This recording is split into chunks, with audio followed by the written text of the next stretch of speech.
ন্যায় বিষয়খন ভালকে ক'ব লাগে। ন্যায় বিষয় কোৱা নাই, মই গোটেই কেছটোৰ বিষয়ে বুজাই গৈছো। জুবিন দা ন্যায় লাগে। জুবিন দা ন্যায় মোক বিচাৰিব লাগে, মোৰ একো নহয়। জুবিন মোৰ কোনো নহয়। চকুটো নাই নেকি? মোৰ কাৰণে একো কৰি থৈ যোৱা নাই, মোক একো দিয়া নাই। নাখাবি কেলা। জুবিন দাৰ বিষয়টো বেয়া নহয়। মই জুবিন দাৰ বিষয়ে বেয়া নহয়, মই তেওঁলোকক বেয়া চিনি নাপাওঁ, জানি নাপাওঁ, মই লগ পোৱা নাই আজিলৈকে। কেলা জুবিনক চিনি নাপাওঁ তই? নাপাওঁ মই চিনি। হা তই কি বাল কৰিবলৈ লৈ আছ? মই গান অসমত কেলা কি বাল কৰিবলৈ আছ?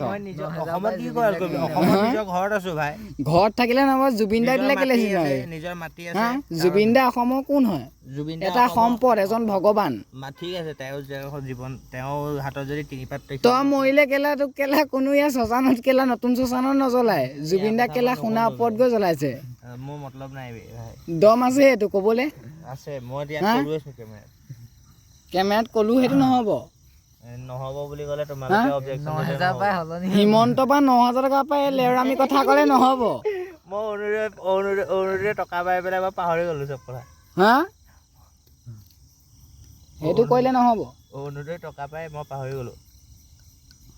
অৰুণোদয় টকা পাই কেলা মুখত আগি দিছে কেলা চুদুৰ ভাই গমেই পোৱা নাই। তাৰ বস্তুৰ দাম যে গাঁৰটো মাৰি দিলে ৯,০০০ টকা দি পেলাই তলেদি গাঁৰটো যে মাৰি দিলে সেইটো গমেই নাপায়হি। আমাৰ চব কথা বাদ দে। এতিয়া ই আগতে কৈ আছিলে জুবিন দা, জয় জুবিন দা। এতিয়া কি বাল কথা কৈছে? কি কৈছে জুবিন দাক চিনি নাপাওঁ বোলে। ই কি দিলে ইয়াত কি বাল কৰিবলৈ মোক যদি ইয়াত 10 লাখ টকা থৈ দিয়ে, ই যদি কয় জুবিন দাৰ নামত বেয়াকে কওঁ বুলি যদি কোনোবা কয়, ই কৈ দিব কেলা। তাৰ টকা তাৰ মুখত মাৰি দিম, কিন্তু মই জয় জুবিন দাই ক'ম। পইচা ডাঙৰ বস্তু নহয়। জুবিন দা এজন ভগৱান। জুবিন দা মদাহী আছিলে, সেইকাৰণে অলপমান আমাৰ বেলেগ। এই লেউৰা তও কেলা ডাক্স খুৱাই কেলা। তও কেলা ভাং খোৱানো কেইদিন হৈছে? ঠিকে আছে, মই ডাক্স তেতিয়াহ'লে জুবিন দাৰ বিষয়টো বেয়া নহয়। মই জুবিন দাৰ বিষয়ে মই ই কেলা ক'লে নাই জুবিন দাক মই চিনি নাপাওঁ। জুবিন দা কোন হয় বোলে? মোৰ কাৰণে কি কৈছে?